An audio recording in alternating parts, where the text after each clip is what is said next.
41. The meaning of heirship. Inheritance in the Bible is a religious principle whose purpose is godly dominion, so that the kingdom of God is its essential orientation. Its concern is with the family of faith and blood. The function of the individual heir is both social and private. What has been inherited is something which must be transmitted to the future or used to develop the life and prosperity of the family as a continuing power. Some aspects of a wife's property were purely private, that is, exempt from her husband's control or interference. When such property was a gift from her family for her personal uses, this could include slaves or handmaidens, as witness Hagar, Bilhah, and Zilpah, who were exclusively under the control of their particular mistresses. Property was not seen as an impersonal fact, but as an aspect of a person's life, and as a highly personal thing. Bondservants and concubines could, and regularly did, inherit property as gifts, so that control of them sometimes meant control of property. The marriage by sons to a father's concubine was thus forbidden, but it did occur at times in violation of the law.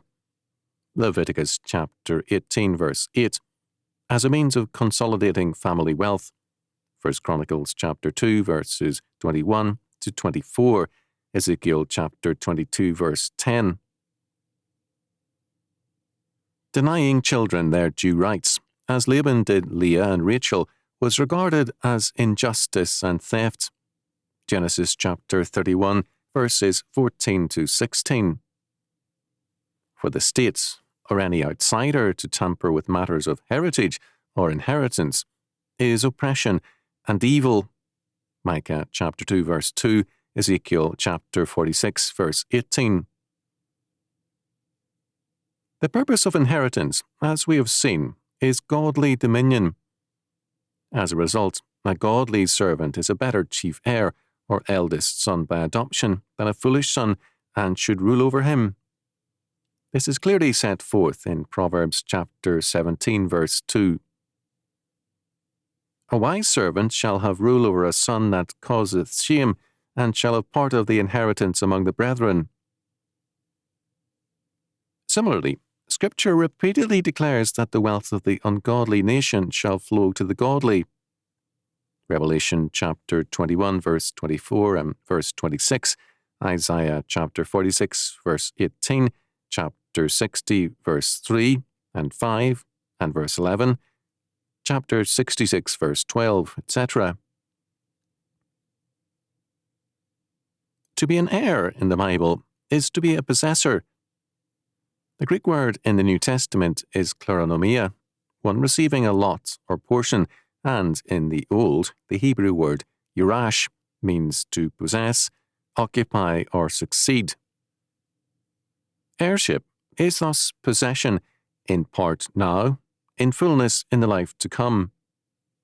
The great heir is Jesus Christ, who is the image of the invisible God, the firstborn of every creature. Colossians chapter 1 verse 15. Christ, as the firstborn, is ruler over the household. If we are Christ's, then are ye Abraham's seed, and heirs according to the promise. Galatians chapter 3 verse 29. This heirship is by faith.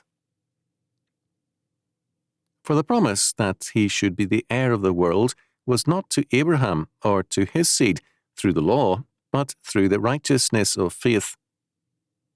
For if they which are of the law be heirs, faith is made void, and the promise made of none effect. Romans chapter 5, verses 13 and 14. It is not, St. Paul makes clear, by any law of blood inheritance, but is by the righteousness of Christ, and thus neither a self-righteousness through a Pharisaic use of the law for justification, nor by a blood inheritance from Abraham. The estate involved in the heirship is to be the heir of the world? Christ is the heir of all things. Hebrews chapter 1 verse 2, that is, their possessor. Our inheritance in Christ is an immutable one. Hebrews chapter 6 verse 17. It is a promise. James chapter 2 verse 5, and also a possession. It is an heirship or possession of this world and of the world to come. It is coextensive with sanctification and the spread of the gospel. Christ, in his letters to the churches in Revelation chapters 2 and 3, makes clear this aspect of heirship. The saints are summoned to strong faith and obedience in order to gain their inheritance. To him that overcometh will I give to eat of the tree of life, which is in the midst of the paradise of God. Revelation chapter 2 verse 7. He that overcometh shall not be hurt of the second death. Revelation chapter 2 verse 11. Be thou faithful unto death, and I will give thee a crown of life. Revelation chapter 2 verse 10. To him that overcometh will I give to eat of the hidden manna, and will give him a white stone, and in the stone a new name written, which no man knoweth, saving he that receiveth it. Revelation chapter 2 verse 17. And he that overcometh, and keepeth my words unto the end, to him will I give power over the nations. And he shall rule them with a rod of iron. As the vessels of a potter shall they be broken to shivers, even as I received of my Father. And I will give him the morning star. Revelation chapter 2, verses 26 to 28. He that overcometh, the same shall be clothed in white raiment, and I will not blot out his name out of the book of life, but I will confess his name before my Father and before his angels. Revelation chapter 3, verses 3 to 5. Behold, I come quickly. Hold fast that which thou hast, that no man take thy crown. Him that overcometh will I make a pillar in the temple of my God, and he shall go no more out. And I will write upon him the name of my God, and the name of the city of my God, which is New Jerusalem, which cometh down out of heaven from my God, and I will write upon him my new name. Revelation chapter 3, verses 11 and 12. Behold, I stand at the door and knock. If any man hear my voice, and open the door, I will come in to him, and will sup with him, and he with me. To him that overcometh will I grant to sit with me in my throne, even as I also overcame, and am sat down with my Father in his throne. Revelation chapter 3, verses 20 and 21. Our first concern here is not with the details of these statements, but their general nature. First, as we have already noted, heirship is possession, but also progression in possession. Second, it involves power over the nation and also victory over death. It means communion with God in Christ and communion in the city of God. It is righteousness in Christ and sustenance in him and more. Third, here as elsewhere in Scripture, the line between heaven and earth is nowhere sharply drawn. Modern Christians draw it sharply. In the great ages of faith, it was not as sharply drawn. There is no depreciation of this world, nor any downgrading of it as a lower realm. We ourselves do not make sharp distinctions between one part of our house and another. We do not call one our main house, and another our sometime or future house. It's all one. In like manner, Christ views heaven and earth as alike his realm, and alike under his absolute power and authority. Matthew chapter 28, verse 18.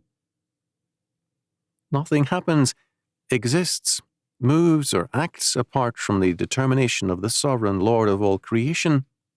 Matthew chapter 10, verses 28 to 31. Nothing under the sun is distant from God, and all things in heaven and earth are equidistant from the throne and totally present before it and under it.